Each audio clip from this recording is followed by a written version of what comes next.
क्या आपको mutual fund के बारे में ये पता है कि म्यूचुअल फंड के अगेंस्ट में आप लोन भी ले सकते हैं। ज्यादातर लोग जब म्यूचुअल फंड में इन्वेस्टमेंट करते हैं, उन्हें पैसों की रिक्वायरमेंट होती है, तब वो अपने म्यूचुअल फंड को सेल कर देते हैं। लेकिन अगर आप म्यूचुअल फंड के अगेंस्ट में लोन लेते हैं तो आपके म्यूचुअल फंड की सेफ्टी भी होती है और इसी के साथ साथ आपको पैसे भी मिल जाते हैं। तो लोन अगेंस्ट म्यूचुअल फंड है क्या, ये काम कैसे करता है, उसके फीचर्स क्या है, बेनिफिट्स क्या क्या होते हैं, लोन अगेंस्ट म्यूचुअल फंड के बारे में हर एक चीज के बारे में आज की इस वीडियो में बताने वाला हूँ। तो हमेशा की तरह आज का जो वीडियो है ये बहुत ही ज्यादा इंपॉर्टेंट और इंटरेस्टिंग होने वाला है। तो इस वीडियो में आगे बढ़ने से पहले अगर आप इस चैनल पर नए हो तो इस चैनल को सब्सक्राइब करो, क्योंकि स्टॉक मार्केट, इन्वेस्टमेंट और पर्सनल फाइनेंस जुड़ी बहुत सारी चीजें मैं आपके साथ शेयर करता हूं। आपको लोन अगेंस्ट म्यूचुअल फंड मिल सकता है 7 to 10% के बीच में। वहीं पर अगर आप पर्सनल लोन लेते हैं या क्रेडिट कार्ड लेते हैं तो यहाँ पर आपको 12 to 15% का रेट ऑफ इंटरेस्ट पे करना पड़ता है। तो सबसे पहले इंपॉर्टेंट चीज यह है कि अगर आप लोन अगेंस्ट म्यूचुअल फंड करते हैं तो यहाँ पर आपको इंटरेस्ट कम पे करना पड़ता है और इसकी वजह से अल्टीमेट बेनिफिट आपको ही होता है। सेकंड इंपॉर्टेंट चीज, जब आप म्यूचुअल फंड के अगेंस्ट में लोन लेते हो तो इसका मतलब यह है कि आपने म्यूचुअल फंड के यूनिट्स को प्लेस किया है। म्यूचुअल फंड आपके उस कंपनी के पास होते हैं जिस कंपनी ने आपको लोन दिया है। और म्यूचुअल फंड के अगेंस्ट में लोन प्रोवाइड करने वाली कंपनी बैंक हो सकती है,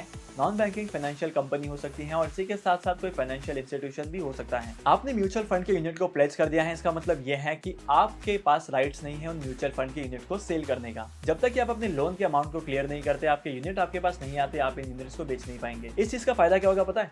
आप एक लॉन्ग टर्म इन्वेस्टर बनेंगे। तो इससे पहले वाली वीडियो में मैंने आपको बताया है कि अगर आप म्यूचुअल फंड में इन्वेस्टमेंट करते हैं तो यहाँ पर 15 से लेकर 18% के रिटर्न आराम से कमाएंगे। इन शॉर्ट, अगर आप म्यूचुअल फंड के अगेंस्ट में लोन लेते हैं तो यहाँ पर आपके जो इन्वेस्टेड अमाउंट का कैपिटल है वो सेफ रहता है और दूसरी बात, आपको आपके म्यूचुअल फंड के यूनिट्स को सेल किए बिना ही आपको पैसे मिल जाते हैं। और तीसरी सबसे इंपॉर्टेंट चीज होती है कि आपके जो फ्यूचर में आपकी इन्वेस्टमेंट जो है वो ग्रो करते जाती है। जैसे जैसे मार्केट में म्यूचुअल फंड की वैल्यू बढ़ती है वैसे वैसे आपकी इन्वेस्टमेंट की वैल्यू भी बढ़ते जाती है। लेकिन मार्केट में से कौन कौन से एनबीएफसी है, कौन कौन से बैंक है जो म्यूचुअल फंड्स के ऊपर लोन देता है? वैसे तो मार्केट में आपको बहुत सारे बैंक्स मिल जाएंगे, लेकिन मैं आपको टॉप 3 बैंक्स के बारे में बताता हूँ। सबसे पहला बैंक जहां पर आप लोन अगेंस्ट म्यूचुअल फंड के लिए अप्लाई कर सकते हो वो है एचडीएफसी बैंक। दूसरे नंबर पर है आईसीआईसीआई बैंक और थर्ड नंबर पर है SBI, state bank of India. लेकिन अब आपके मन में ये होगा कि इसका एप्लीकेशन का प्रोसेस कैसा होगा। अगर आप म्यूचुअल फंड के अगेंस्ट में लोन के लिए अप्लाई करते हो तो इसका प्रोसेस जो है वो ऑनलाइन भी है और ऑफलाइन भी है। तो सबसे पहले मैं आपको ऑफलाइन तरीके के बारे में बताता हूँ, उसके बाद मैं आपको बताऊंगा ऑनलाइन तरीके के बारे में। अगर आप म्यूचुअल फंड के अगेंस्ट लोन के लिए ऑफलाइन अप्लाई कर रहे हैं तो बैंक में जाकर आपको एक फॉर्म भरना पड़ता है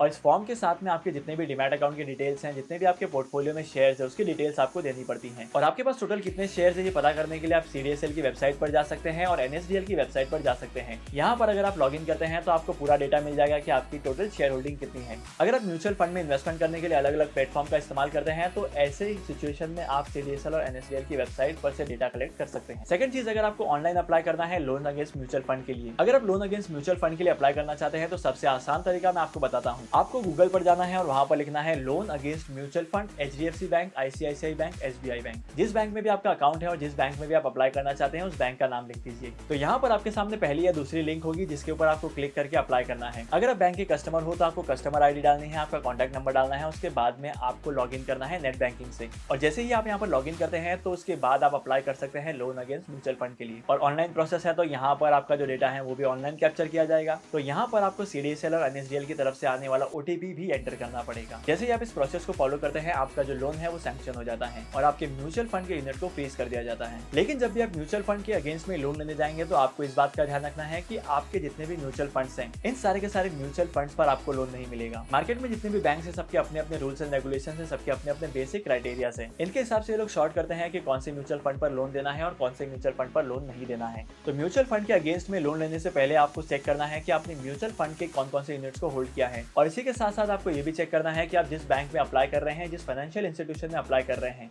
अगर आपने म्यूचुअल फंड के थ्रू बहुत ज्यादा बड़ा इन्वेस्टमेंट किया है और आपको सडन कैश की रिक्वायरमेंट है, सडन पैसों की जरूरत है, म्यूचुअल फंड की होल्डिंग को सेल किए बिना भी आप ऐसा कर सकते हैं। होप करता हूं कि आज की वीडियो का कंटेंट आपको इंपॉर्टेंट और वैल्यूएबल लगा होगा। अगर आपने आज की इस वीडियो से कुछ नया सीखा है तो इस वीडियो को लाइक करना, शेयर करना, इसी के साथ साथ अगर आप इस चैनल पर नए हो तो इस चैनल को सब्सक्राइब करो। मैं आपको मिलूंगा अगली वीडियो में नए टॉपिक के साथ, एक इंटरेस्टिंग टॉपिक के साथ। तब तक के लिए signing off, happy investing and good bye.